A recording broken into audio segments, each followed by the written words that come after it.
কুল জাল হাক্কা ওয়া জাহাকাল বাতিল ইন্নাল বাতিলা কানু জাহাকা। কোরআন বলেছে যে সত্যের বিজয় হবে, মিথ্যা দূরীভূত হবে এবং মিথ্যার পতন অবশ্যম্ভাবী। আজকে মহামান্য সুপ্রিম কোর্টের রায়ের মাধ্যমে এই সত্যই প্রমাণিত হয়েছে। অ্যাডভোকেট শিশির বলেছে সত্যের বিজয় হয়েছে, সত্যের বিজয় হয়েছে, সত্যের বিজয় হয়েছে। আজকে 11:30টায় ডিপ্লোমা ইঞ্জিনিয়ার্স ইনস্টিটিউটে সাংবাদিক সম্মেলন হবে। সেখানে আমাদের মোহতারাম আমির জামাত প্রেস কনফারেন্স অ্যাড্রেস করবেন। আমি সেই জন্য আর এখানে কথা বলতে চাই না।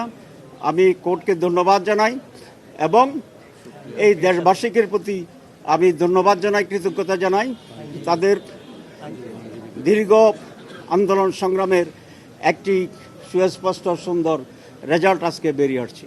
আমি লয়ারদেরকেও ধন্যবাদ জানাই যারা দিনরাত পরিশ্রম করে এই মামলাটি লড়াই করেছেন এবং এটার একটা সত্য পরিণতি পর্যন্ত চূড়ান্ত পর্যায়ে কাজ করেছেন। আমি আপনার সাংবাদিকদেরকেও ধন্যবাদ জানাই। বিভিন্ন সময়ে এই মামলার বিভিন্ন নিউজ এবং এই প্রক্রিয়ায় আপনারা যে অংশগ্রহণ করেছেন, দেশবাসীকে অবহিত করেছেন, সেই জন্য